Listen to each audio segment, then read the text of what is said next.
In the US, academia in particular, and also, the tech world and research and whatnot, the political spectrum ranges from center left to very far left, okay? Mhm. And then unfortunately, the people who tend to focus on so-called AI ethics and whatnot are usually the people more towards the extreme. So they have tended to monopolize the debate with their views, right? Again, not unusual, unfortunately. They already, however, have a lot of hooks into the tech companies.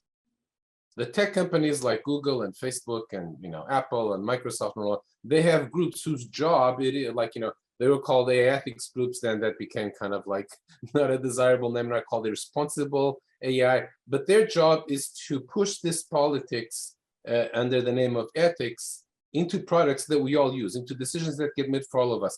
So in that sense, it is the case that there's a fringe that is having an influence that is out of proportion. And so this new world of a different media landscape than we had before has created enormous opportunities for people on the fringes, both because they can find each other and they can and have in many cases learned to manipulate these algorithms to do what they want, right? So there are a lot of dangers in all of this, right? But I think in that regard, it's people on both the left and the right fringes have figured out how to do this. I should add to all of this that everybody in politics, at least in America so far, but I think in a lot of other countries, and this is spreading, who knows what they're doing, makes extensive use of AI in their campaigns to figure out who to target, what to send to them. It is, potentially a very powerful weapon, right? And some, use it better than others. If you are a totalitarian regime, like say China or Russia, but China's farther along in this. AI is a treasure trove of things you can use to repress people, unfortunately, right? But that's also, in many ways, maybe that is the biggest danger that we're facing today. Wokeism is a very dangerous ideology that unfortunately in some countries, I think most of all the United States, followed by other English-speaking countries because they're very much in the cultural orbit of the United States, but spreading to other countries in the world, to Europe, to Latin America, to everywhere, right? It's a very noxious ideology, I think, much more so than a lot of people realize. I mean, I watched it grow up in academia, right? As an academic in the United States, I've been watching this grow, right? But now it's come to the point where it's not just a problem in academia anymore. It's spreading to the rest of society. And there's more than one element to it. One is the ideology itself is problematic, right? So if you think of, communism and, Marxism, like in the 60s, almost every intellectual was a Marxist. Maybe not in the United States, but in most of the country, Marxism was the obvious thing, right? And that turned out to be badly wrong, right? In some ways, wokeism is the new Marxism. In fact, it has many of the same beliefs and delusions, many of the same mistakes. This is what's frustrating. The people are just making mistakes that haven't made before. The social class and the economics have been that failed, right?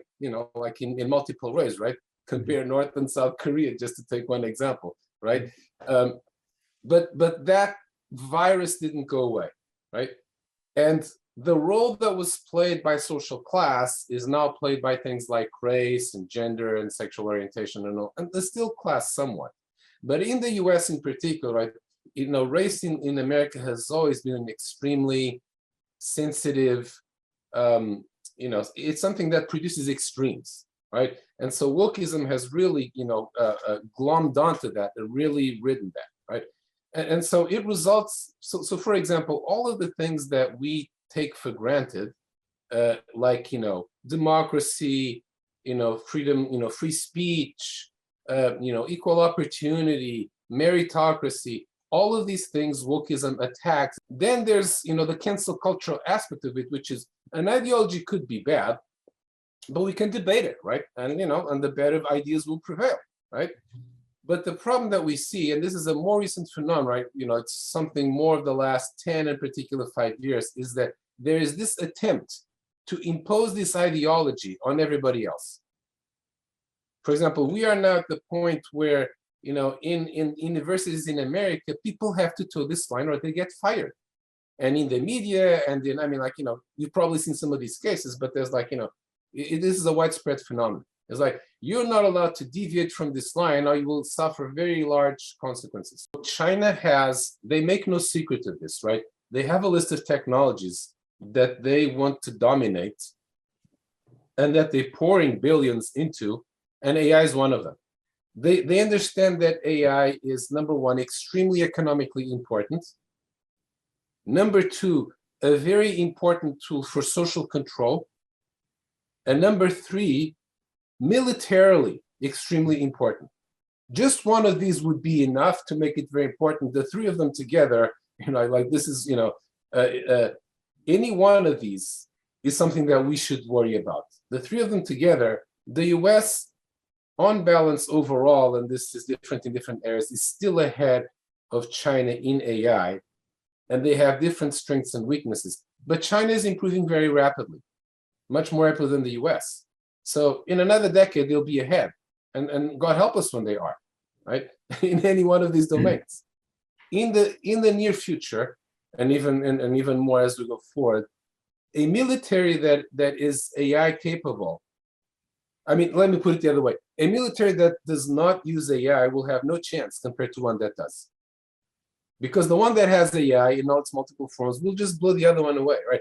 And the kinds of things that we're seeing in Ukraine are interesting examples of this. So, for example, your ability to, dissipate the fog of war and understand what's going on in the battlefield and before it becomes a battlefield, and who's doing what and troops and whatnot. These are, who's building nuclear missile silos, who's preparing nuclear tests, who's et cetera, right? Espionage, right? AI transforms all of this. If I have AI and you don't, God help you. Having AI in the military is both necessary if you don't want to lose the next war, and a good because it saves lives, including the lives of the soldiers that get replaced by machines, right? They're not there on the battlefield to get killed.